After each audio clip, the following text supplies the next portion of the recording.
பிரபலத்திற்குரிய BDS யார்? அவர்களின் பின்னணி என்ன? உலக புகழ்பெற்ற பிடிஎஸ் பாப் குழு பாப் இசைக்காக புகழ்பெற்று விளங்குகிறது. உலக அளவில் கோடிக்கணக்கான ரசிகர்களை தனது தனித்துவமான இசையின் மூலம் ஈர்த்து வைத்துள்ளனர். இவர்களின் பாடல் வரிகள் ஒவ்வொன்றும் சுய அன்பையும் தன்னலப்பற்றையும் உணர்த்தும் வகையில் இருப்பதாகவும் மன அழுத்தத்தை போக்கும் வகையில் இருப்பதாகவும் இவர்களது ரசிகர்களான பிடிஎஸ் ஆர்மிஸ் கருத்துகள் தெரிவிக்கின்றனர். கடந்த 2022ஆம் ஆண்டு அமெரிக்காவில் உள்ள வெள்ளை மாளிகையில் சொற்பொழிவாற்றிய முதல் பாப் குழு என்ற பெருமை பிடிஎஸ்ஐ சாரும்.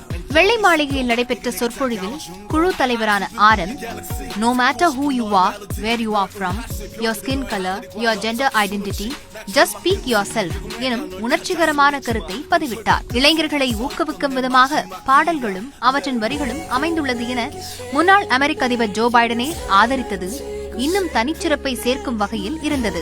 தென்கொரிய அரசில் 18 முதல் 28 வயதிற்குட்பட்ட ஆண்கள் அனைவரும் கட்டாயமாக தங்களது ராணுவ பணியை நாட்டிற்காக ஆற்ற வேண்டும். இந்த நிலையில் கடந்த 2023ஆம் ஆண்டில் பிடிஎஸ்ஐ சேர்ந்த 7 பேரும் தங்களது தனித்தனி ராணுவ சேவையை தொடங்கினர்.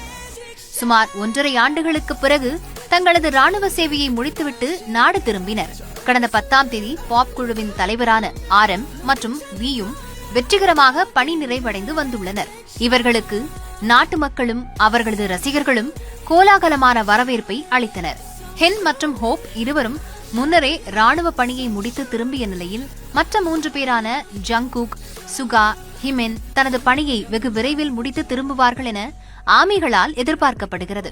இந்நிலையில் பிடிஎஸ்ஸின் 12வது ஆண்டு விழா ஜூன் 13ஆம் தேதி அன்று கொண்டாடப்பட உள்ள நிலையில் அனைத்து பிடிஎஸ் உறுப்பினர்களும் தங்களது ரசிகர்களை சந்தித்து ஃபெஸ்டா எனும் பொழுதுபோக்கு நிகழ்வை நடத்த உள்ளனர். 1.5 வருடங்களாக காத்திருந்த தங்களது ரசிகர்களுக்கு இன்ப அதிர்ச்சியை ஏற்படுத்தும் விதமாக ஃபெஸ்டாவை வடிவமைத்துள்ளது பிகிட் நிறுவனம்.